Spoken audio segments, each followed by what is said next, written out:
যাদের জন্ম মোদির দেশে হয়েছে, যাদের সঙ্গে এই দেশের মুসলমানদের কোনো সম্পর্ক নাই, যাদের জন্ম এই দেশে হয় নাই, যাদের পিতামাতার সম্পর্ক এই দেশে নাই, যাদের ভালোবাসা এই দেশের প্রতি ছিল না, তাদের মধ্যেই চুলকাবে আল্লাহু আকবারের স্লোগান শুনলে।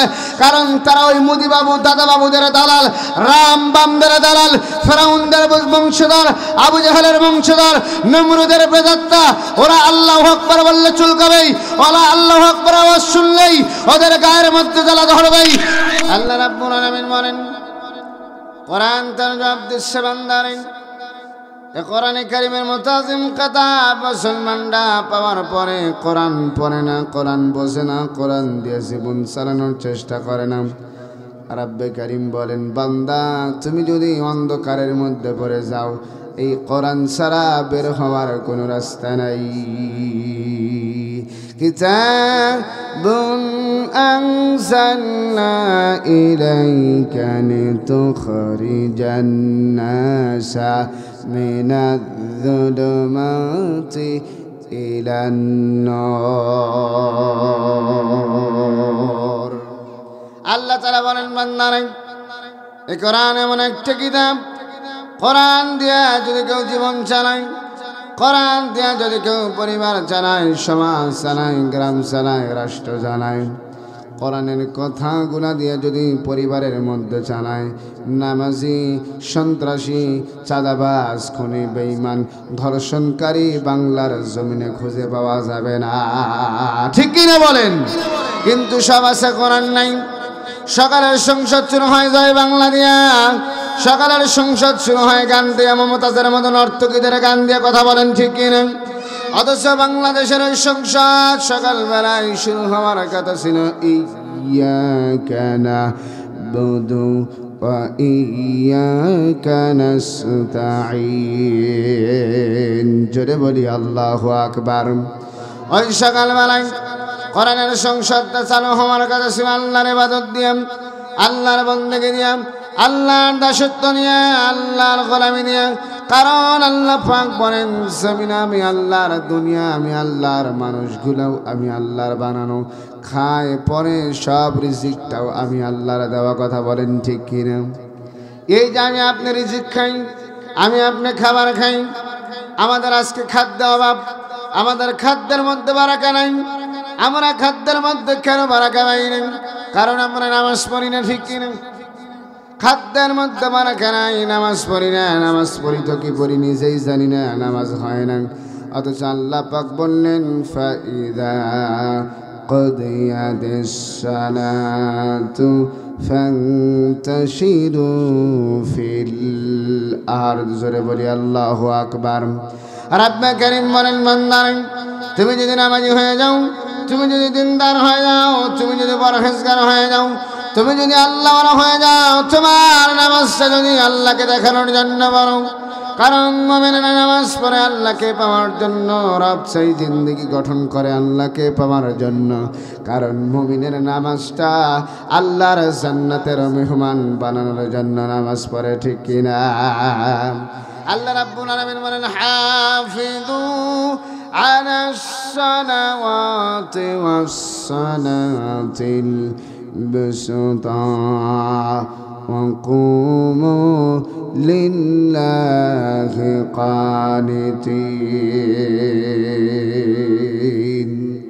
রব্বে কারীম বলেন, বান্দারে তুমি যদি নামাজ পড়ো যত্ন সহকারে, ইমানদার বান্দা যখন নামাজে দাঁড়ায়, রব সেই জিন্দেগি গঠন করার জন্য নামাজে দাঁড়ায়। মন সেই জিন্দেগি নয়, রব সেই জিন্দেগি। দুনিয়ার কেউ যখন দেখে না, দেখেন কে? দুনিয়ার সব চক্ষু যখন ঘুমায় যায়, দুনিয়ার সব চক্ষু যখন বন্ধ হয়ে যায়, আমার আল্লাহ বলেন, বান্দারে সব চক্ষু যখন নিদ্রায় বিশ্রামায় মধ্যে একেবারে বন্ধ হয়ে যায়, নিস্তব্ধ হয়ে যায়, ওই সময় আমি আল্লাহর কুদরতি চক্ষুগুলো বান্দা তোমার জন্য খুলে যায়। কিন্তু বান্দারে তোমার চোখের পানি আমার জন্য ধরেন। তুমি রাতে উঠতে পারো না, নামাজের জন্য দাঁড়াতে পারো না, তাহাজ্জুদের সালাতে তুমি দাঁড়াইতে মন চায় না, শীত লাগে। একজন মানুষ যদি তাহাজ্জুদের সালাতে দাঁড়ায় চোখের পানিগুলো ছেড়ে দেয়, রাব্বে কারীম বলেন, ওয়া মিনাল الليل فتهجد به نافلة لك عسى أن يبعثك ربك مقاما محمودا জোরে বলি আল্লাহু আকবার।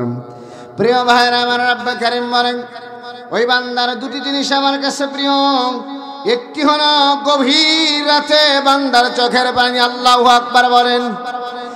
এক নম্বর আল্লাহ রাব্বুল আলামিন বলেন রাতের আধারে অঝর নয়নে বান্দা যখন চোখ দিয়ে দিই পানিগুলো ছেড়ে আমি রবকে ডাকে, আল্লাহকে ডাকে, মালিকের ডাকে, আওয়াজ দিয়ে বলেন তো আমাদের মালিক যেন কে? আমাদের মালিক যদি আল্লাহ হয়, রাতের অন্ধকারে যায় নামাজটা বিছায় ঠান্ডা পানি দেয়া, আমিনাল লাইলি ফাতাহাজ্জাদ বিহি নাফিলাতাল লাক আসা আইয়াবআসাকা রাব্বুকা মাকামান মাহমুদা। নামাজের জন্য যখন দাঁড়া যাবেন, আল্লাহর কসম আপনার চোখের পানির ফোঁটা আল্লাহ বৃথা দিবেন না। কন্যা সুবহানাল্লাহ। দুই নম্বর হলো রব্বে কারীম বলেন আমার কাছে পছন্দনীয় দুই নম্বর ফোঁটা কোনটা? রাজপথে গিয়া কোরআনের আন্দোলন করার জন্য, কোরআনকে বাস্তবায়ন করার জন্য, ইসলামকে বাস্তবায়ন করার জন্য, দ্বীনকে প্রতিষ্ঠা করার জন্য আন্দোলন করতে গিয়া শরীর থেকে যেই রক্তগুলো ঝরায়, শরীর থেকে রক্তগুলোর রক্তের ফোঁটাগুলো ঝরঝর করে পড়ে, গড়ে গড়ে রক্তের ফোঁটাগুলো পড়ে। রব্বে কারীম বলেন বান্দারে দুই নম্বর হলো আমি আল্লাহর কাছে ওই রক্তের ফোঁটাটা আমার কাছে প্রিয়। আল্লাহু আকবার বলেন। দুই নম্বর রব্বে কারীম বলেন এক নম্বর চোখের পানি, দুই নম্বর শাহাদাতের তামান্নায় উজ্জীবিত হয়ে রাজপথে জীবনটা বিলিয়ে দেয়। আল্লাহ তাআলা বলছেন বান্দারে আমার আজকের তেলাওয়াতকৃত আয়াতে কারিমার মধ্যে আল্লাহ জানায় দিলেন ইন্নাল্লাহ হাশতারা মিনাল মুমিনিনা আনফুসাহুম ওয়া আমওয়ালাহুম বিআন্না লাহুমুল জান্নাত। জোরে বলি আল্লাহু আকবার। রব্বে কারীম বলেন বান্দারে দুই নম্বর হলো বান্দা তোমাকে যেই জীবন আমি দিয়েছি তুমি তো মুমিন দাবি করো, তুমি নিজেকে ইমানদার দাবি করো, তুমি নিজেকে আল্লাহওয়ালা দাবি করো, তুমি নিজেকে পরহেজগার দাবি করো, অথচ বান্দারে তুমি জানো না শুধু ইমানদার মুমিন দাবি করলেই হবে না, ওই আবাবিল পাখির মতো রাজপথে গিয়া আমি আল্লাহর দ্বীন বিজয়ের জন্য জীবন দেওয়া লাগবে। কন্যা সুবহানাল্লাহ। তুমি যদি জীবন দিতে পারো, এক নম্বর ইন্নাল্লাহ আশতারা মিনাল মুমিনিনা, তারাই হলো মুমিন। আল্লাহ পাক বলেন কারা মুমিন? যারা কি করে জান দেয়। কার জন্য? যারা বলেন না কার জন্য? জীবনটা দিয়েছেন কে? মরণ দিবেন কে? এই দুনিয়াটা হলো পরীক্ষার হলের মতো, আজ আছি কাল নাই, কাল আছি পরশু নাই। পরীক্ষা দিতে দিতে কবর পর্যন্ত যাওয়া লাগবে। আর দুনিয়া ও সাজনুল মুমিন ও জান্নাতুল কাফির। এই দুনিয়া মুমিনের জন্য হবে, জেলখানা কাফেরের জন্য হবে। বালাখানা কথা বলেন ঠিক কিনা? তাহলে প্রত্যেক স্বৈরাচারের বৈশিষ্ট্য হলো তিনটা। এক নম্বর তারা সর্বাবস্থায় জালেম, দুই নম্বর হলো তারা নিষ্ঠুর, তিন নম্বর হলো তারা মূর্তি পূজক। তিন নম্বর কি? মূর্তি পূজক। আগে করতে মানুষ মূর্তি বানায় পূজা, এখন এই দেশে 16 বছর করেছে টাকার মধ্যে মূর্তি বানায়। কথা বলেন ঠিক কিনা? টাকার মধ্যে বাবার ছবি দিয়ে মূর্তি পূজার মতো করতো। রাস্তার মনে মনে, দোকানের কালবাটের মনে মনে প্রত্যেকটা জায়গায় বাবার ছবি দেখায়া মানুষদেরকে পূজা করার জন্য ডাকতো, মানুষদেরকে পূজা করার জন্য আহ্বান করতো। ওই যুগে পাথর দিয়া, রড দিয়া, সিমেন্ট দিয়া মূর্তি বানায়া, মাটি দিয়া মূর্তি বানায়া ওই মাটির মূর্তির সামনে, সিমেন্টের মূর্তির সামনে গিয়া পূজা করত। তারা তাদের মাথা নত করতো। এ জাতির লোকেরা, এ স্বৈরাচারের গোষ্ঠীরা, এ আবু জাহেলের বংশরা টাকার মধ্যে রাস্তার মনে মনে মূর্তি বানায়া ওই মূর্তির সামনে মাথা নত করতো। কথা বলেন ঠিক কিনা? ওই ফেরাউন আবু জাহেলের মধ্যে আর এদের মধ্যে কোনো পার্থক্য তফাৎ নাই। কথা বলেন ঠিক কিনা? কারণ হলো আল্লাহ রাব্বুল আলামিন বলেন, আল্লাহ তাআলা বলছেন বান্দা নাই, তোমার কাছে যে জীবনটা আমি দিয়েছি, এই জীবনটা আমি আল্লাহ বান্দা তোমাকে দিয়েছি, তোমাকে দান করেছি। এই জীবন দিয়া তুমি কি করবে? এই জীবনটা একদিন তোমার মৃত্যুবর করে ঢলে পড়বে, মরণ তোমার একদিন হয়ে যাবে। মৃত্যুর হাত থেকে বাঁচার কোনো লাইন আল্লাহ দুনিয়াতে দেয় নাই। আল্লাহ পাক বলছেন, কুল্লু নাফসিন যায়িকাতুল মাউত। জোরে বলি আল্লাহু আকবার। মরা একদিন লাগবে, মরতে একদিন হবে। কেউ দুনিয়াতে থাকবে না, কে টাকাওয়ালা, কে পয়সাওয়ালা, কে সম্পদওয়ালা, বাড়িওয়ালা, গাড়িওয়ালা। আল্লাহ পাক বলেন সব মানুষকে একদিন মৃত্যুবরণ করতে হবে। আমি আল্লাহর কাছে আসতে হবে, আমি আল্লাহর কাছে ধরা দেওয়া লাগবে। কারণ হলো এই দুনিয়াটাই পরীক্ষার জায়গা। আল্লাযী খালাকাল মাউতা ওয়াল হায়াতা লিয়াবলুয়াকুম আইয়ুকুম আহসানু আমালা ওয়া হুয়াল আজিজুল গফুর। আমার আল্লাহ পাক বলেন, আল্লাযী খালাকাল মাউত, বান্দারে মাউত বানালাম, ওয়াল হায়াত, জীবন বানালাম, লিয়াবলুয়াকুম, অবশ্যই অবশ্যই আমি আল্লাহ তোমারে পরীক্ষা করব। আইয়ুকুম আহসানু আমালা, কে কত ভালো কাজ করে আর কে কত মন্দ কাজ করে। বলুন তো, ভালো আর মন্দ বিচার করার মালিক কে? এই দুনিয়ায় যদি আপনি সারা পরিমাণ ভালো কাজ করেছেন, এই যে আজকে মাহফিল শোনার জন্য বসেছেন, কোরআন শোনার জন্য বসেছেন, আল্লাহ পাক বলেন যারা কোরআন শোনার জন্য বসলো আর যারা শীতের রজনীতে কষ্ট করে কোরআন শোনার জন্য চাদর মুড়ে দিয়ে বসে গেল, আমি আল্লাহ তাদের ব্যাপারে ঘোষণা দিয়ে দিলাম, ফাইদা কুরিয়াল কুরআনু ফাসতামিউ লাহু ওয়া আনসিতু লাআল্লাকুম তুরহামুন। জোরে বলি আল্লাহু আকবার। আমার ভাইয়ের, আমার বাবাজিরা, আল্লাহ তাআলা বলছেন যারা কোরআন শোনার জন্য আসলো, কষ্ট করে মাটির বিছানাতে বসলো, ওই মাটির বিছানাতে বসে কোরআনে কারিমের কথাগুলা শ্রবণ করলো, দিল দিয়ে শুনলো, মনোযোগ দিয়ে শুনলো।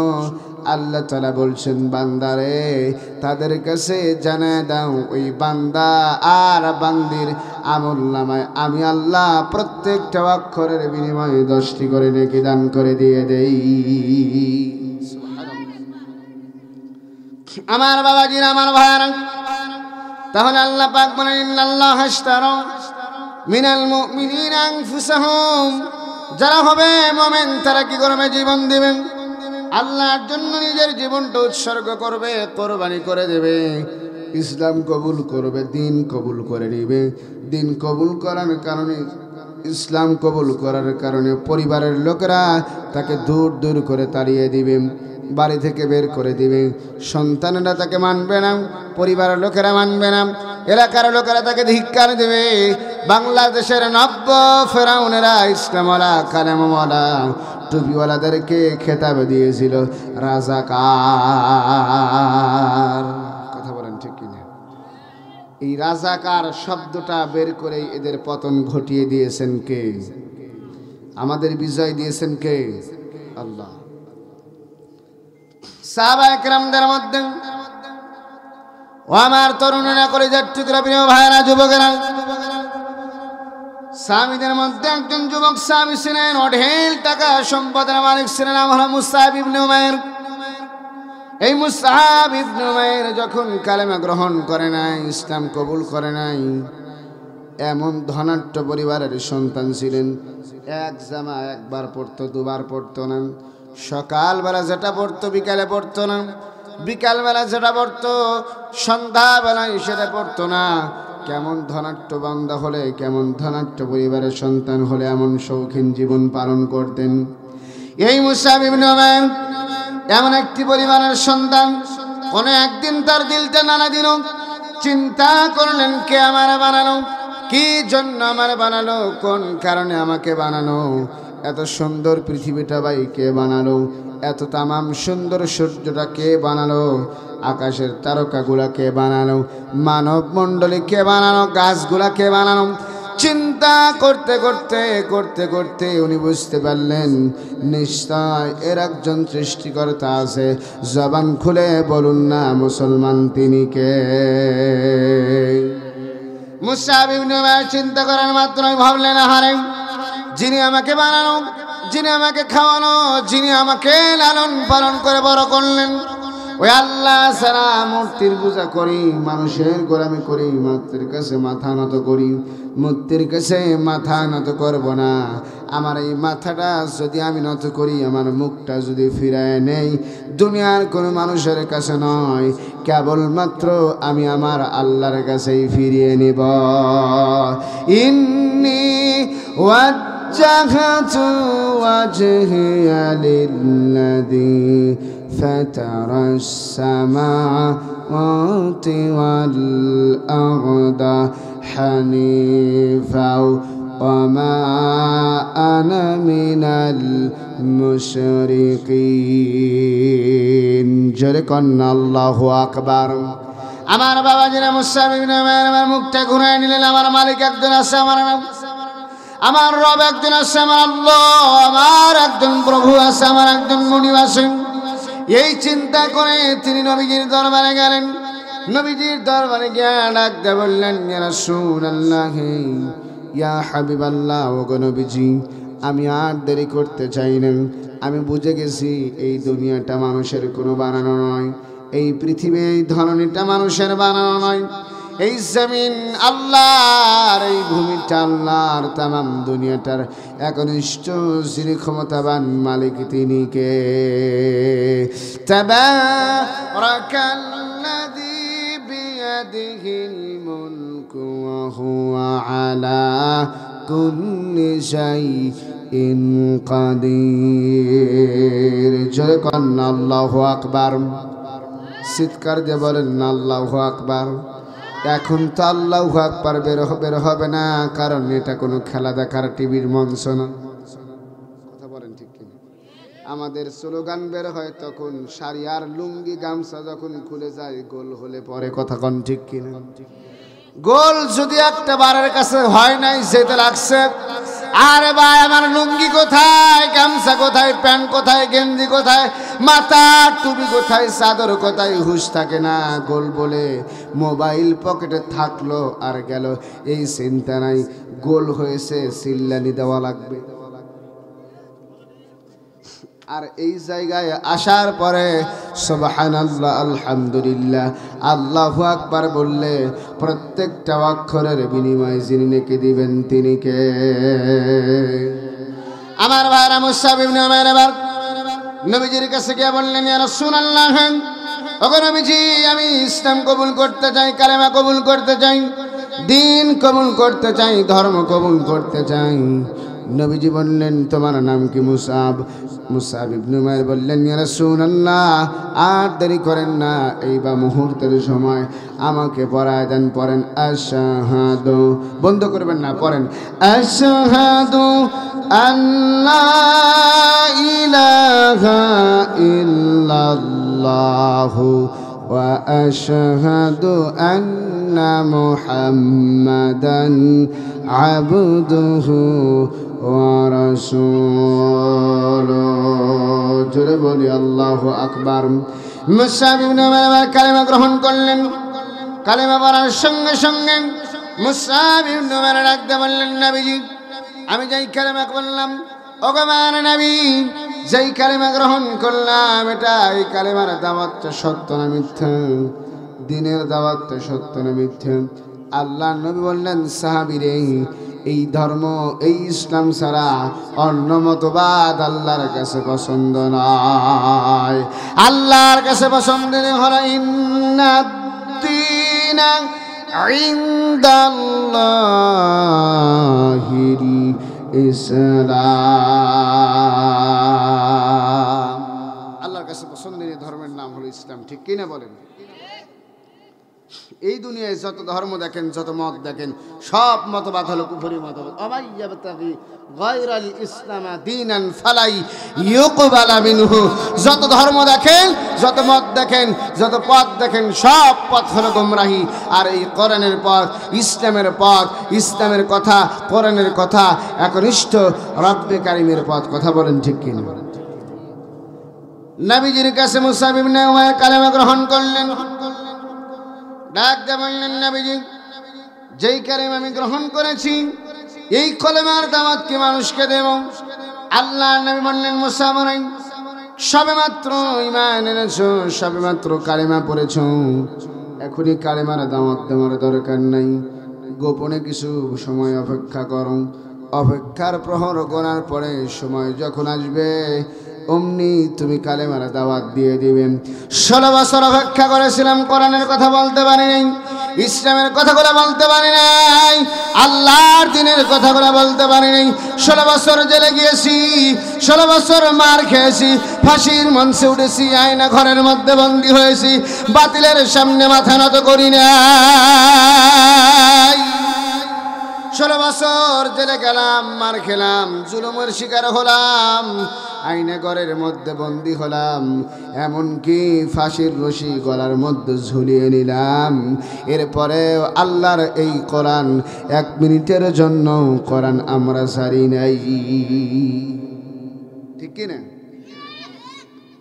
মার খেলাম, জেলে গেলাম, ফাঁসির মঞ্চে গেলাম, এরপরে 1 বিন্দু ইসলামটা ছাড়ি নাই, কোরআন ছাড়ি নাই। ঠিক কিনা? কারণ আমরা জানতাম বিজয় কোরআনওয়ালাদেরই হবে, ইসলামওয়ালাদেরই হবে, কালেমাওয়ালাদেরই হবে, ধর্মওয়ালাদেরই হবে। কথা বলেন ঠিক কিনা? কে বলছেন? আল্লাহ তাআলা বলেন, ওয়ালা তাহিনু ওয়ালা তাহজানু ওয়া আনতুমুল আ'লাউনা ইন কুনতুম মুমিনিন। কান্না আল্লাহু আকবার। আমার বাবাজির সিরাজগঞ্জের মুসলমান ভাইরা, আমার প্রিয় ভাইরা, ও কলিজার টুকরা মারা বোনেরা আমার, নবীজির সাহাবী এবার যখন কালেমা গ্রহণ করে বাসায় ফিরলেন, বাড়িতে গিয়ে তার মা ডেকে বললেন, বাবারে চলো মূর্তি ঘরে যাওয়া লাগবে, মূর্তি পূজা করা লাগবে, মূর্তির সামনে মাথাটা নত করে দেওয়া লাগবে। বলুন তো, ইমানদারকে আল্লাহ ছাড়া কারোর কাছে মাথা নত করে? আওয়াজ দিয়ে বলেন, করে নাকি? আল্লামা সাইদিকে 13 বছর জেলের মধ্যে বন্দী করলো। আল্লামা সাইদি একটিবারের জন্য বাতিলের কাছে মাথা নত করে নাই। আলী হাসান মুজাহিদকে ফাঁসির মঞ্চে দিল, কাদের মোল্লাকে ফাঁসির মঞ্চে দিল, মতিউর রহমান নিজেকে ফাঁসির মঞ্চে নিল। এরপরেও তারা ক্ষান্ত হয় নাই, তার সন্তানদেরকে বিনা মামলা সাজা, মিথ্যা মামলা দিয়া আয়না ঘরের মধ্যেই জালিমেরা বন্দি করেছিল। আল্লাহ পাক বলেন, বান্দারে আমি বিজয় তোমাদেরকেই দেব। ইদা জাআ নাসরুল্লাহি ওয়াল ফাতহু ওয়া রাআইতান নাসা ইয়াদখুলুনা ফি দীনিল্লাহি আফওয়াজা। চিৎকার দিয়ে কন্যা আল্লাহু আকবার। আমার বাবাজিরা সিরাজগঞ্জ চরসনগাছার মুসলমান ভাইরা, আল্লাহ রাব্বুল আলামিন বলেন, ইদা জাআ নাসরুল্লাহ,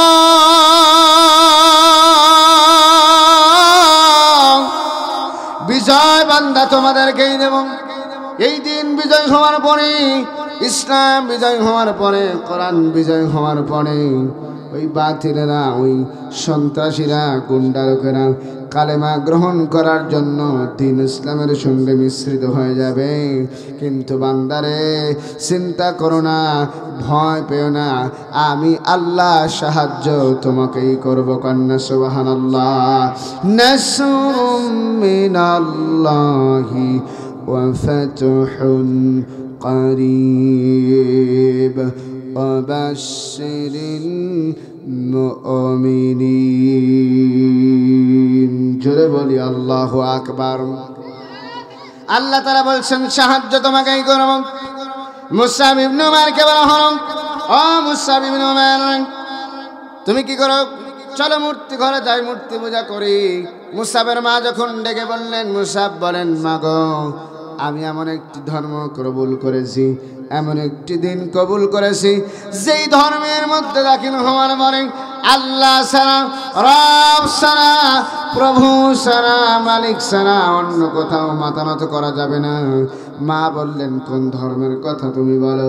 সন্তান বলে, যেই ধর্মের কথা আমার আল্লাহ বলেছে, যেই ইসলামের কথা আমার আল্লাহ বলেছে, ইন্নাদ-দীন ইনদাল্লাহিল ইসলাম, যেই ধর্মের কথা বলেছে আমার আল্লাহ, যেই ধর্মের কথা বলেছে আমার রাসূল, যেই দিনের কথা বলেছে আমার মালিক, যেই কালেমার দাওয়াতের কথা বলেছে আমার রাসূল, আমি দুনিয়ার কোনো মানুষের কাছে নয়, দুনিয়ার কোন সাধারণ বান্দার কাছে নয়, আমি কেবল মাত্র ইসলাম কবুল করেছি নবী মুহাম্মদ সাল্লাল্লাহু আলাইহি সাল্লামের হাতের মধ্যে হাত দিয়া। জোরে বলেন না সুবহানাল্লাহ। যখন এই কথাগুলো বললেন, তার মা লাগতে বললেন, আহারে বাবা, তুমি একবারও আমার কথা মনে করো নাই? তুমি কেমন করে ইসলাম কবুল করলে, কালেমা কবুল করলেন, দিন কেমন করে কবুল করলে? তোমার কথা, আমার কথা কি তোমার একটাবার মনে হয় নাই? সন্তান ডাকতে বললেন, মা গো, মনে হয়েছিল, তবে ও মা, তোমার কথাও মনে পড়েছিল, বাবার কথাও মনে পড়েছিল, তবে মা শুনে নাও, শুনে নাও, শুনে নাও, এই দুনিয়ায় আমি আমার রসুলকে ছাড়া আর অন্য কাউকে বেশি ভালোবাসি না। আল্লাহর কোরআন বলেছে, কুল ইন কুনতুম তুহিব্বুনাল্লাহা ফাত্তাবিউনি ইউহিব্বুকুমুল্লাহ। জোরে করেন আল্লাহু আকবার। ও মা, আমি আমার জীবন দিয়াম, আমি আমার মাল দিয়াম, আমি আমার কলিজা দিয়া, অন্তর দিয়াম তোমার চাইতে, আব্বার চাইতে নবী মুহাম্মদকে বেশি ভালোবাসি, মায়ার নবীকে বেশি ভালোবাসি। কারণ নবীজির চেহারার দিকে তাকাইলে মা, নবীজির চেহারা মোবারকের দিকে তাকানোর সঙ্গে সঙ্গে আমি মুসাবের দিলটা যেন অটোমেটিক ঠান্ডা হয়ে যায়। রাহমাতুল লিল আলামিন নবী, রাহমাতুল লিল আলামিন নবী, কোরআনে প্রমাণ, উম্মত বিনে কে বুঝিবে দয়ার নবীর শান, আশিক বিনে কে বুঝিবে দয়ার নবীর শান। নবী মদিনার বুলবুল, আমার আল্লাহ নামটি দিলেন হাবিবে মুহাম্মদ রাসূল। চিৎকার দিয়ে বলেন একটু মারহাবা। হয় না, হয় না, একটু চিৎকার দিয়ে বলেন না মারহাবা। নবী মদিনার বুলবুল, আমার আল্লাহ নামটি দিলেন হাবিবে মুহাম্মদ রাসূল। সেই নবীরে না মানিলে, সেই নবীরে না মানিলে থাকবে না ঈমান, উম্মত বিনে কে বুঝিবে দয়ার নবীর শান। লা ইলাহা ইল্লাল্লাহ, লা ইলাহা, লা ইলাহা, লা ইলাহা ইল্লাল্লাহু মুহাম্মাদুর রাসূলুল্লাহ সাল্লাল্লাহু আলাইহি ওয়াসাল্লাম। সম্মানিত হাজিরিন, আপনারা কষ্ট নিন না, 12টার মধ্যে আমি শেষ করব ইনশাআল্লাহ। রাত অনেক হয়েছে, আমি বুঝতে পারছি আপনারা উঠে যাচ্ছেন। আমরা অল্প সময়ের মধ্যে আমাদের আলোচনা টেনে দেবো ইনশাআল্লাহ। এবার মুসআব ইবনে উমাইর কালেমা গ্রহণ করার পরে তার মা বললেন, বাবারে, এটাই কি তোমার মনের ইরাদা? এটাই কি তোমার মনের প্ল্যান? সন্তান বলে, মা, আমি সব দিতে রাজি আছি, কালেমা ছাড়তে রাজি নাই, ইসলাম ছাড়তে রাজি নাই। কন্যা সুবহানাল্লাহ। এবার মুসআব ইবনে উমাইরকে তার বাপকে ডাকা হলো। তার বাপকে বললেন, আপনার সন্তান এমন একটি ধর্ম কবুল করেছে, এমন একটি দিন কবুল করেছে, যেটা আমাদের ধর্মের মধ্যে নাই। আমাদের বাপ দাদার ধর্মে চুনকালি লাগায়া সে মুহাম্মাদের ধর্ম, মুহাম্মাদের কালেমা গ্রহণ করেছে, সন্তানকে এখনই বন্দি করেন। ওই যে আমি বলতেছিলাম, কোরআন মানলে জেলে দেওয়া লাগবে, কোরআন মানলে ফাঁসির মঞ্চে দেওয়া লাগবে, কোরআন মানলে পরিবারে ঘুমাতে পারবেন না, কোরআন মানলে নিজের পরিবারের লোকেরা আপনার বিরুদ্ধে লেগে যাবে, কোরআন মানলে, ইসলাম মানলে, ইসলামী আন্দোলন করলে। এই দেশে অনেক আন্দোলনের ভাইয়েরা আছে, আওয়াজ দিয়ে বলেন তো, জামাত ইসলামের চাইতে বেশি মার কি বাংলাদেশের কোন ধর্মের লোকেরা খেয়েছে? সব চাইতে বেশি মরেছে জামাতের লোকেরা, ফাঁসির মঞ্চে গেছে। পরিশেষে জালেমেরা আল্লামা সাঈদীকে পর্যন্ত মেরে ফেলেছে। কথা বলেন ঠিক কি না? আল্লামা সাঈদীর মনের ইরাদা ছিল, আল্লাহ যদি আমাকে বাঁচায় রাখে, জালিমকে যদি পরিবর্তন করে দেয়, আমার কোনো ইচ্ছা নাই। আল্লামা সাঈদীর প্রত্যেকটা কথা আল্লাহ কবুল করে নিয়েছে। তার মনের ইরাদা ছিল, আল্লাহ আমাকে যদি বাঁচায় রাখো, জালিমকে যদি পরিবর্তন করো, ওগো মদের রব, ওগো মদের মালিক, আমার মনের ইচ্ছা হলো বাংলার জনগণকে আমি আবার কোরআনের তাফসীর শোনায়া দেব। কিন্তু এই জালিমেরা, ফেরাউনের বংশধরেরা, এই আবু জেহেলের বংশধরেরা সব মানুষকে মারার পরে, বড় বড় আমাদের রাহাবারদেরকে মারা পড়ে, এদেশ মতিউর রহমান নিজামীর দেশ। কথা বলেন ঠিক কি না? এদেশ কাদের মোল্লার দেশ, এদেশ আলী হাসান মুজাহিদের দেশ, এদেশ বাংলাদেশ জামাত ইসলামের দেশ, এদেশ আল্লামা সাঈদীর দেশ। জবান খুলে বলেন ঠিক কি না? এদেশে ইসলাম আছে, এদেশে কালেমওয়ালা আছে, এদেশে কোরআনওয়ালারা আছে, ধর্মওয়ালারা আছে, দ্বীনওয়ালারা আছে। কোন নাস্তিক মুরতাদ আমরা বাংলার জমিনে দেখতে চাই না। জালিমেরা পালিয়েছে, ওই দেশেই জন্ম হয়েছে, ওই দেশেই পালিয়ে গেছে। কথা বলেন ঠিক কি না?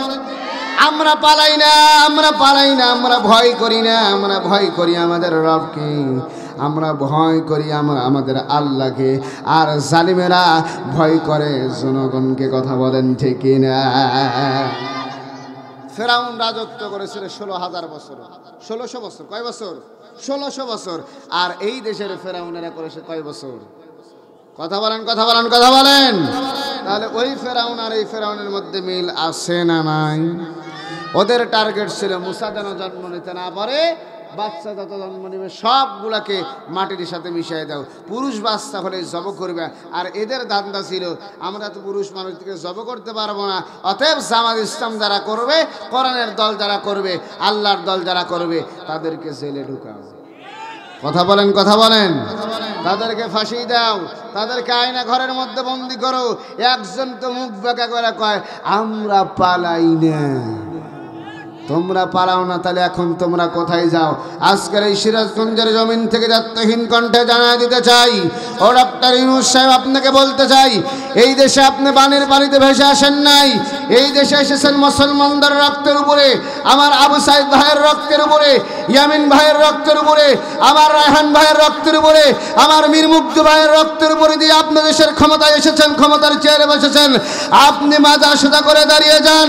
আপনার গায়ে একটি ফুলের টোকা লাগার পূর্বেই এদেশের তৌহিদ জনতা, 16 কোটি মুসলমানের দেশ বাংলাদেশ, বাংলার এই ভূখণ্ড কোনো বাতিলরা আপনার বিপক্ষে যদি চোখ রাঙিয়ে কথা বলে, আল্লাহর কসম আমরা ওই চোখ তুলে ফেলবো। কথা বলেন ঠিক কিনা? আপনার বিরুদ্ধে যদি কেউ হাত তোলে, আমরা হাত কেটে দেব। আপনার বিরুদ্ধে যদি চলার জন্য, পথ চলার জন্য পা দিয়ে হাঁটে, আল্লাহর কসম করেন সে বলে গেলাম, আমরা ওই পা কেটে হাতের মধ্যে ধরিয়ে দিব। আপনি মাজা সোজা করিয়ে দাঁড়িয়ে যান। এই দেশে ইসলামী আন্দোলন করতে গিয়া মতিউর রহমান নিজামীর মতো, কাদের মোল্লার মতো, আলী হাসান মুজাহিদের মতো, অবশেষে কোরআনের পাখি আল্লামা সাঈদীর মতো যাদেরকে নির্মমভাবে হত্যা করেছে, ফাঁসি দিয়ে মেরেছে, ইনজেকশন পুশ করে হত্যা করেছে, প্রত্যেকটা জালিমকে ধরে ধরে বাংলার এই জমিনে, বাংলার এই ভূখণ্ডে বিচার করুন, বিচারের আওতায় আনুন, তাদের মৃত্যুদণ্ড কার্যকর করুন। আমরা আপনার সঙ্গে আছি। কথা বলেন ঠিক কিনা? এই জমিনে আল্লাহর দিন বাস্তবায়ন করব, আল্লাহর ইকামত কায়েম করব, ইসলামী রাষ্ট্র গঠন করব, প্রয়োজনে জীবন দেব, শহীদ হব। আমরা 71 রক্ত দিয়েছি, 52তে রক্ত দিয়েছি, 24-এ রক্ত দিয়েছি। প্রয়োজনে রাজপথে আমাদের বাংলাদেশ জামায়াত ইসলামের রাহবাররা যদি আমাদেরকে আবার ডাক দেয়, আমাদের হাত দিয়া, আমরা পা দিয়া, আমাদের চোখ দিয়া, আমাদের মুখ দিয়া, আমাদের বুকের কলিজা দিয়া তাজা রক্ত জমিনের মধ্যে ঢেলে দিয়া আল্লাহর এই জমিনে, আল্লাহর এই ভূমিতে ইসলামী আন্দোলনের মাধ্যমে বাংলাদেশের এই পার্লামেন্টে কোরআনের শাসন ব্যবস্থা কায়েম করব। কারা কারা রাজি আছেন দুহাত তুলে আল্লাহর দেখান।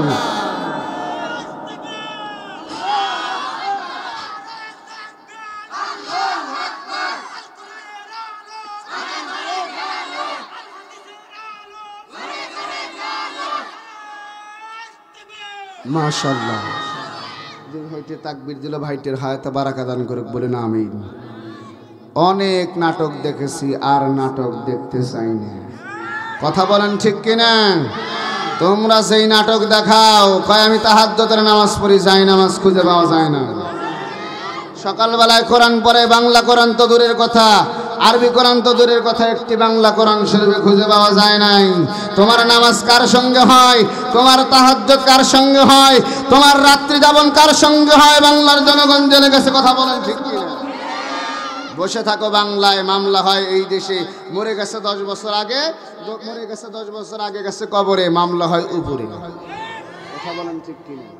চাচা মরছে 10 বছর আগে, চাচার লাশটা পর্যন্ত তো দূরের কথা, কবরের মাত্র চিহ্ন নাই, অথচ চাচার নামে উপরে মামলা হয়। মামলা হয় ককটেল মারার মামলা। কথা বলেন ঠিক কিনা? টুপিওয়ালা দাড়িওয়ালা দেখলেই চুলকায়, কোরআনওয়ালা দেখলেই চুলকায়। আর যদি ভাই একটা বার কোরআনের এই তাফিমুল কোরআন যদি কারো বাসায় পাওয়া যায়, ইসলামী আন্দোলনের কোনো বই পাওয়া যায়, এক বাক্যে কয় এটা রাজাকারের বংশধর।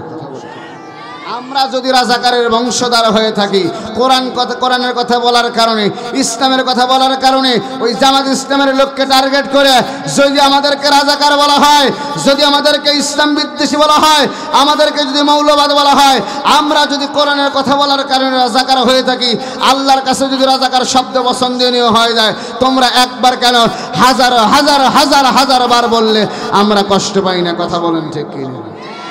আমরা হলো কোরআনের রাজাকার, কোরআনের মৌলবাদ, কোরআনের হক কথাগুলা বলি। কথা বলেন ঠিক কিনা? আমরা যদি রাজাকার হই, তোমরা হলো ভারতের জন্মে ভারতবাদ। কথা বলেন ঠিক কিনা? হিন্দুত্ববাদ তোমরা কায়েম করতে চাও ইসকন লীগের মাধ্যমে দিয়া। এখন তো নতুন নাম হয়। কথা বলেন ঠিক কিনা? এখন এই দেশে নতুন নতুন নাম হয়। এরা কারা করে? এই সন্ত্রাসী কারা করে? এই সন্ত্রাসীর সঙ্গে কারা জড়িত? খবর নিয়ে দেখেন, এই একই লীগের লোকেরা ওই জায়গায় জড়িত। কথা বলেন ঠিক কিনা? বাঁচার জন্য একজন দরবেশ বাবা দাড়ি কেটে পালাইতেছিল। কথা বলেন ঠিক কিনা? হ্যাঁ ভাই, ঠিক কথা বলছে। দাড়ি কেটে পালাইতেছিল মামু বাড়ি যাওয়ার জন্য, কিন্তু পারে নাই। ওই যে কালামানি, কত মানুষের মাথায় আন্ডা ফাটাইছিল। কথা বলেন ঠিক কিনা? এখন খোঁজ না দেখেন, তারই আন্ডা একটা না। এই জন্য ইসলামের সঙ্গে যারাই লাগতে আসবে, তাদেরকেই এই দেশে জুতা পেটা খাওয়া মারা লাগবে। কথা বলেন ঠিক কিনা? আমার ভাইরা, মুসআব ইবনে উমাইর কালেমা যখন গ্রহণ করেছে, ইসলাম যখন কবুল করেছে, তার বাবা মুসআব ইবনে উমাইরকে জেলের মধ্যে বন্দী করলেন, ঘরের মধ্যে বন্দী করে রাখলেন, খাবার বন্ধ করে দিলেন। রিজেকের অবস্থা যখন বন্ধ করে দেওয়া হলো, ইমানদার বান্দার রিজকের দায়িত্বটা আল্লাহ নিয়ে নিয়েছেন। আল্লাহ তাআলা বলছেন, বান্দারে তুমি যদি আমার উপরে ঈমান আনো, বান্দা দুনিয়ার কোনো খাবার নয়, আমি আল্লাহ তোমাকে মান্না ওয়া সালওয়া জান্নাতের খাবার খাওয়ায় দিব। মুসআব ইবনে উমাইরকে এবার বন্দী করা হলো, খাবার বন্ধ করে দেওয়া হলো। 1 বছর বার হয়ে গেল। কোন একদিন তার মা গিয়ে দেখে সন্তানের চেহারাটা যেন শুকা কাঠ হয়ে গেছে, বডির সঙ্গে কোনো গোশত নাই, সামান্য একটা গোশত পরিমাণ বডিটা পড়ে আছে। মুসআব ইবনে উমাইরকে বললেন, বাবা তোমার কি এখনো সিদ্ধান্ত পরিবর্তন করো নাই? সন্তান ডাক দেবারে, মা যেই ধর্ম একবার কবুল করা যায়, ওই ধর্ম জীবন গেলেও আর সারা যায় না। ও আমার কলেজের টুকরা মা, যেই দিন আমি কবুল করেছি ওই ধর্ম আর ছাড়তে পারবো না। মায়ের কাছে খবরটা দেওয়ার পরে মা তো বুঝতে পারলেন মায়ের মধ্যে অন্তরের মধ্যে মায়া বেশি। কথা বলেন ঠিক কিনা? এই দুনিয়ায় মায়ের দিলের মধ্যে সন্তানের প্রতি যত ভালোবাসা, সন্তানের প্রতি যত মায়া, সন্তানের প্রতি যত সহানুভূতি, দুনিয়ার অন্য কোনো মানুষের মধ্যে তা নাই। এবার মা দুঃখে ডাকতে বললেন, বাবারে এটাই কি তোমার শেষ সিদ্ধান্ত? সন্তান ডাকতে বলে, হ্যাঁ মা, এটাই আমার জীবনের শেষ সিদ্ধান্ত। মা সঙ্গে সঙ্গে বললেন, বাবারে যাও, আমি তোমার পায়ের বাঁধন, হাতের বাঁধন খুলে দিলাম, আজাদ করে দিলাম, মুক্ত হয়ে গেলাম। বাবা তবে শোনো, তোমাকে যদি আজাদ করে দেই, মুক্ত করে দেই, বলো তো বাবা তুমি আগে কোথায় যাবা, কার কাছে দেবা?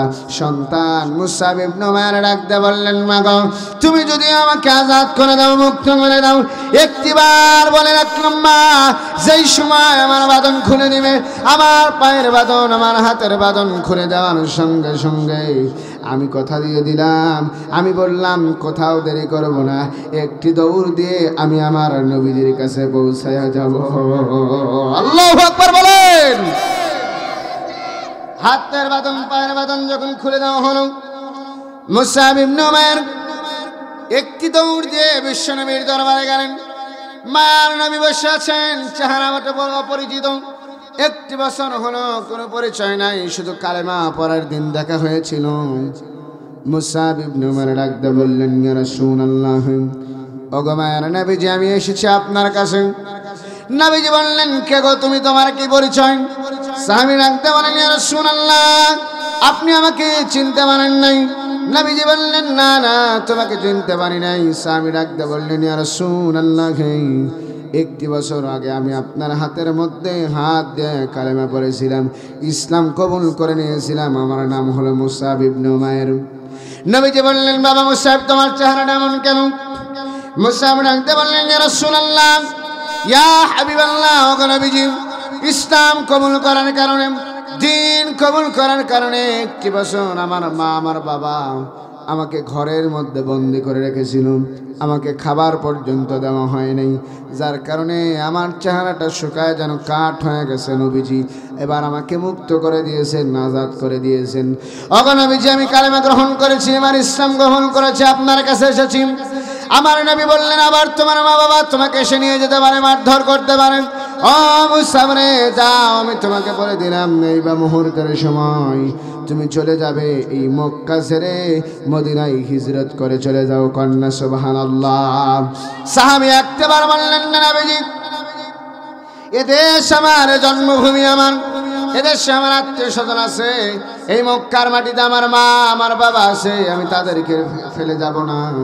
এই কথা বললেন না, কারণ সাহাবীরা জানে নবীজির কণ্ঠের উপরে কণ্ঠ তুলে কথা বলা যায় যে নয়। আল্লাহর নবী বলছেন, এই দুনিয়াতে আল্লাহ পাক বলেন, লা তারফাউ আসওয়াতাকুম ফাওকা সাউতিন নবী। ও ইমানদার বান্দারা, ও মুমিন বান্দারা, তোমরা আমার নবীজির উপরে কণ্ঠ তুলে কথা বলো না, কারণ তোমরা জানো না এই দুনিয়াতে সব চাইতে বেশি আমি আমার নবীকে আমি আল্লাহবাসী। কন্যা সুবহানাল্লাহ।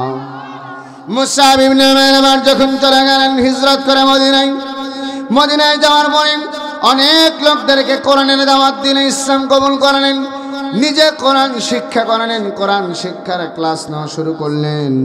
অনেক মানুষ যখন তার হয়ে গেল, আল্লাহর নবীর সাহাবী মুসাব ইবনে উমাইর যখন ওই দেশে মদিনার বাড়িতে পাড়ি জমালেন, কিছুদিন পরে আমার নবীজি, আমার রাসূল হিজরত করে মদিনায় গেলেন। সাহাবীরা ডাক দিয়ে বললেন, ইয়া রাসূলুল্লাহ, এই আপনার সাহাবী মুসাব ইবনে উমাইর আমাদেরকে কোরআন শিক্ষা দিয়েছে, কালেমা শিক্ষা দিয়েছে, দ্বীন শিক্ষা দিয়েছে, ধর্ম শিক্ষা দিয়েছে। ওগো নবীজি, আপনার এই মুসাব ইবনে উমাইর বড় ভালো মানুষ, চমৎকার হৃদয়ের মানুষ। নবীজি বললেন, সাহাবীরা অসুবিধা নাই, আমার মুসাব ইবনে উমাইর আরো দ্বীনের শিক্ষা দেবে, কোরআনের শিক্ষা দেবে। হিজরত করার পরে হঠাৎ করে জিহাদের ডাক এসে গেল, রাজপথের ডাক দিয়ে দিলেন নবীজি। জিহাদের যখন ডাক দিলেন, মুসাব ইবনে উমাইর চলে গেলেন জিহাদের প্রান্তরে। জিহাদের প্রান্তরে গিয়ে মুসলমান আর কাফেরদের সঙ্গে জিহাদ হয়, কারণ মুসলমানরা সংগ্রাম করে কার জন্য? আল্লাযীনা ইউকিমুনা আসসালাতা ওয়া মিম্মা রাযাকনাহুম ইউনফিকুন। আল্লাহ তাআলা বলছেন যারা নামাজ প্রতিষ্ঠা করে আর যা রিজিক দিয়েছি ওই রিজিক থেকে ব্যয় করে ওরা হলো মুমিন ইমানদার মুসলমান। কন্যা সুবহানাল্লাহ। মুসআব ইবনে উমাইরকে জিহাদের প্রান্তরে পাঠানো হলো। বাক বিদণ্ডে মুসলমান আর কাফেরদের সঙ্গে তুমুলভাবে জিহাদ শুরু হয়ে গেল। জিহাদের প্রান্তরে জিহাদ করতে করতে আল্লাহর নবী বললেন, সাহাবীরা রে, এই জিহাদের জন্য আমি আমার পয়গম্বর বললেন জিহাদের ময়দানে কালিমার পতাকাটা অন্য কোন সাহাবীর হাতে নয়, নবীজি মুসআব ইবনে উমাইরের হাতের মধ্যে দিয়ে দিলেন। কন্যা আল্লাহু আকবার। নবীজি যখন মুসআব ইবনে উমাইরের হাতের মধ্যে দিলেন, মুসআব ইবনে উমাইর কালিমার পতাকা নিয়ে মাঠের মধ্যে বাক বিদণ্ডে জিহাদ করা শুরু করে নিয়েছে। জিহাদ করতে করতে করতে করতে হঠাৎ করে কাফেররা এসে নবীজির সাহাবী মুসআব ইবনে উমাইরের ডান হাতটা কেটে ফেলে দিলেন। ডান হাত কাটা হলো। মুসআব ইবনে উমাইর আবার কালিমার পতাকা বাম হাতের মধ্যে নিলেন। পতাকাটা যেন মাটিতে না পড়ে, কালিমার পতাকাটা যেন মাটির মধ্যে মিশে না যায়, পড়ে না যায়, বাম হাতের মধ্যে নিয়ে উঁচু করে ধরে আসেন। এমন সময় নিষ্ঠুর কাফেরেরা মুসআব ইবনে উমাইরের বাম হাতটা কেটে দিলেন। মুসআব ইবনে উমাইরের বাম হাত কাটা হলো, বডিটা যেন মাটির মধ্যে পড়ে গেল। মুসআব ইবনে উমাইরের ডান পা কেটে দেওয়া হলো, মুসআব ইবনে উমাইরের বাম পা কেটে দেওয়া হলো। মুসআব ইবনে উমাইর এবার ওই কাটা হাত কাটা পা যখন পড়েছে কালেমার পতাকাটা ধরতে পারেন নাই। মুসআব ইবনে উমাইর তার মুখ দিয়া দাঁত দিয়া কালেমার পতাকাটা ইসলামের পতাকাটাকে কামড়ে ধরেছে। বাড়িতে যায় চাষিদেরকে সাথে নিয়ে সুবহানাল্লাহ কই, আর একটু জোরে কোন সুবহানাল্লাহ। সুবহানাল্লাহ না করলে তাবারক দেওয়া হবে না। আমার ভাইরা, আলোচনার শেষের দিকে মুসআব ইবনে উমাইর এবার তার মুখটা নিয়ে কালেমার পতাকাটা কামড়ে ধরেছেন। মুসআব ইবনে উমাইর কালেমার পতাকাটা যেভাবে কামড়ে ধরেছেন, ওই কালেমার পতাকাটা জমিনের মধ্যে পড়তে দেয় নাই, মাটিতে পড়তে দেয় নাই। আজও বাংলার জমিনে এমন কিছু মানুষ আছে যারা কালেমার পতাকাটা উঁচু করে ধরে রেখেছে। কথা বলেন ঠিক কিনা? আজও এই বাংলার জমিনে মুসলমানদেরকে দেখানোর জন্য, কালেমাওয়ালাদেরকে দেখানোর জন্য বাংলাদেশ জামায়াত ইসলামের আমির মহোদয় ডক্টর শফিকুর রহমান সেই কালেমার পতাকাটা ধরে আছে। কথা বলেন ঠিক কিনা? সিরাজগঞ্জের আমির মহোদয় অধ্যাপক শাহিনুর আলম সেই ইসলামের কালেমার পতাকাটা ধরে আছে। এমন করে গোটা বাংলাদেশে যারা কালেমার পতাকাটা ধরে আছে যেন করে মাটিতে না পড়ে, ইসলাম কায়েম করতে চায়, কোরআন বিজয় করতে চায়, কোরআনের রাজ কায়েম করতে চায়, আর ওই জালিমের গোষ্ঠীরা, জালিমের বংশধরেরা সেটা বন্ধ করার চেষ্টা করে। কথা বলেন ঠিক কিনা? আমার ভাইয়ের, আমার বাবাজিরা, মুসআব ইবনে উমাইর যখন কালেমার পতাকাটা মুখ দিয়ে কামড়ে ধরেছেন, নিষ্ঠুর কাফেররা তাকায় দেখেন মুসআব ইবনে উমাইর কালেমার পতাকাটা মুখ দিয়ে কামড়ে ধরেছেন। রাঙ্গা তরবারি নিয়ে মুসআব ইবনে উমাইরের গলার মধ্যে একটি জোরে সজোরে কোপ মারলেন, আঘাত করলেন। বডি থেকে মাথাটা ছিটকে গিয়ে আলাদা পড়ে গেল। মুসআব ইবনে উমাইর দুনিয়ার থেকে শাহাদাত বরণ করলেন, শহীদ হয়ে গেলেন, মৃত্যু বরণ করলেন। আল্লাহ পাক বলেন, যারা কোরআনের জন্য জীবন দেয়, ইসলামের জন্য জীবন দেয়, তারা কোনোদিনও মরে না। ওয়ালা তাকুলু লিমান ইয়াকতালু ফি সাবিলিল্লাহি আমওয়াত বাল أحياء ولكن لا تشعرون। জোরে বলি আল্লাহু আকবার। রব্বে কারীম বলে, যারা ইসলামের জন্য জীবন দিল, ইসলামের জন্য মরল, জীবন ভর শুধু মার খেলে হবে না, মার দেওয়াও লাগবে। কথা বলেন ঠিক কিনা? ইউকাতিলুনা ফি সাবিলিল্লাহি ফায়াকতুলুনা ওয়া ইউকতালুন। দিন বিজয়ের জন্য যারা মারলো, আর যারা মার খেলে এবং মারলো নিজে মরে, মানুষদেরকে মারে, আল্লাহ পাক বলেন তারাই হলো মুমিন। জোরে বলেন আল্লাহু আকবার। জীবনভর শুধু জেলে যাবেন, জীবনভর শুধু আয়না ঘরে যাবেন, জীবনভর শুধু মামলা খাবেন, জীবনভর শুধু বাতিলের কাছে মাথা নত করবেন, জীবনভর শুধু বাতিলের নির্যাতন সবেন, তা তো হবে না। ও মুসলমান, জাগার সময় হয়ে গেছে, আর ঘুমায় থাকলে হবে না, আর বসে থাকলে হবে না, এখন আপনাকে জাগতে হবে। সংগ্রামের জন্য ডাক আসলে, জিহাদের জন্য ডাক আসলে, ওই আবাবিল পাখির মতো ময়দানে গিয়া, রাজপথে গিয়া আল্লাহর জন্য যদি জীবন দিতে পারেন, আল্লাহর জন্য যদি মাল দিতে পারেন, আল্লাহ তাআলা বলছেন বিআন্না লাহুমুল জান্নাত, তবেই বান্দা আমি আল্লাহ তোমার জন্য জান্নাতের গ্যারান্টি দিয়ে দিলাম। বিপ্লব মানে জীবন দেওয়া, বসে থাকা নয়, সে কোনোদিন আসবে না রে করো যদি ভয়। বিপ্লব মানে জীবন দেওয়া, বসে থাকা নয়, সে কোনোদিন আসবে না রে করো যদি ভয়। আসবে বিজয় জীবনের, আসবে বিজয় রক্ত আর জীবনের বিনিময়, আসবে বিজয় রক্ত আর জীবনের বিনিময়। বিপ্লব মানে জীবন দেওয়া, বসে থাকা নয়, সে কোনোদিন আসবে না রে করো যদি ভয়। লড়াইয়ের ওই ময়দানেতে যেতে তোমাকে হবে, প্রয়োজনে সব রক্তটুকু জমিনেই ঢেলে দেবে। লড়াইয়ের ওই ময়দানেতে যেতে তোমাকে হবে, প্রয়োজনে সব রক্তটুকু জমিনেই ঢেলে দেবে। তবুও তোমায় লড়তেই হবে, তবুও তোমায় লড়তেই হবে, মানিবে না পরাজয়। তবুও তোমায় লড়তেই হবে, মানিবে না পরাজয়। বিপ্লব মানে জীবন দেওয়া, বসে থাকা নয়, সে কোনোদিন আসবে না রে করো যদি ভয়। বিপ্লব মানে জীবন দেওয়া, বসে থাকা নয়, সে কোনোদিন আসবে না রে করো যদি ভয়।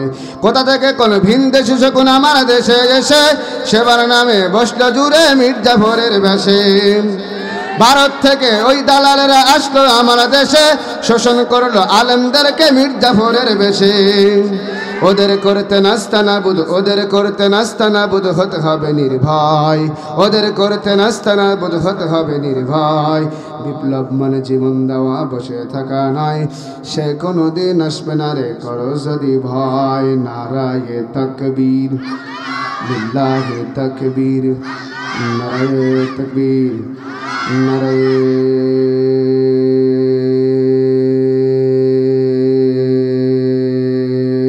তাকবীর। আরে মুসাব ইবনে উমার জীবন দিতে পারে, আমরা মাল দিতে পারবো না।